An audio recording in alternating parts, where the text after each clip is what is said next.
You have to understand that if you're being called to kind of do something different, if you're being called to break away from the crowd or break away from society, there's probably a reason for it.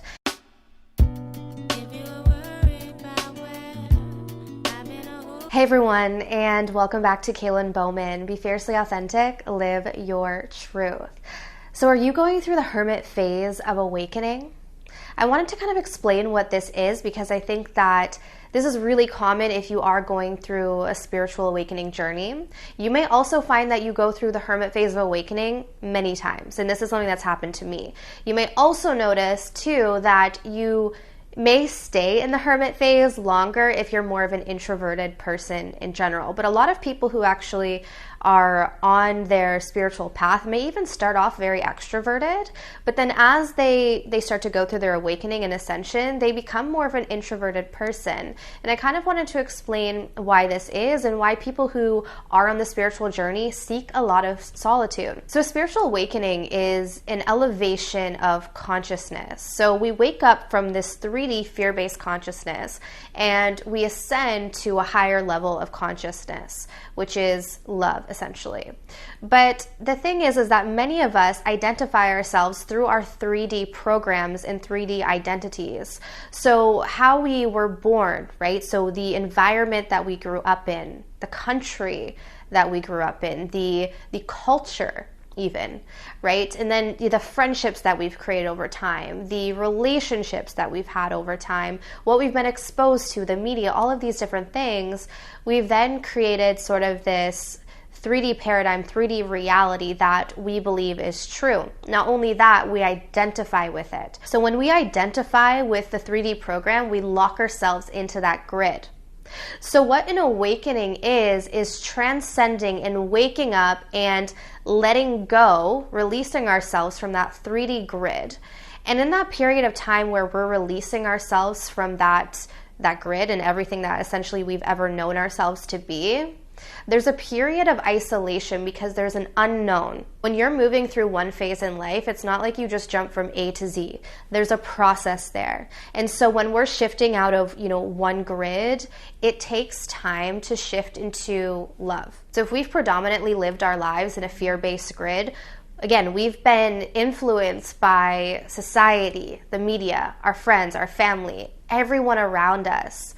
So in order for us to shift out of that and to stop believing in those limited programs, we need time alone.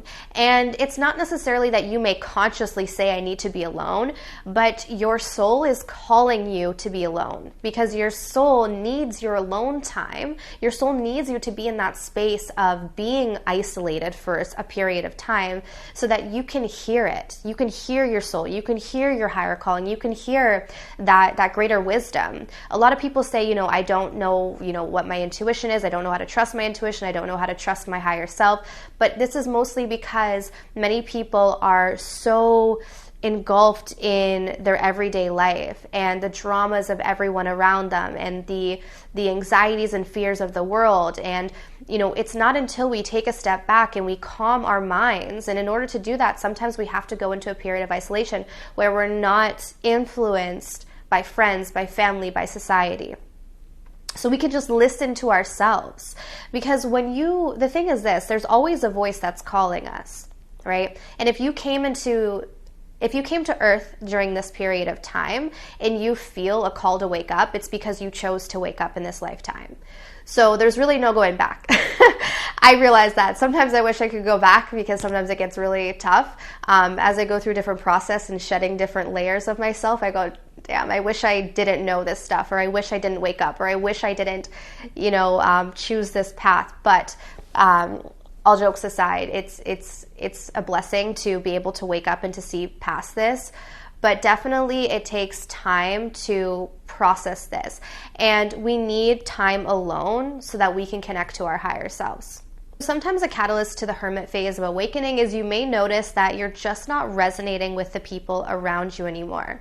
So maybe you're used to hanging out with a certain friend group, maybe you're used to spending all of your time with your family, but you find something's just off, something's not right, or maybe you're not enjoying it as much as you did, or maybe you're getting a lot of arguments with people, there's a lot of issues, and you just find yourself, wanting to go into solitude or wanting to spend time alone. So that can be a huge catalyst for, a shift in consciousness. So I remember when I was in college and all of my friends were out partying and clubbing and, drinking and having fun, I guess, which was considered fun at that point in time. But to me, it never felt fun. I mean, sometimes I would force myself to, try to fit into that crowd and that group. But I remember I'd always feel really bad about myself, and I was self-loathed because I knew that it's not something that felt good to me. And what actually felt good to me, as nerdy as this may sound, is reading books, learning. I started building a business in college. Not this business, it was a product-based business, but I started really getting into personal development.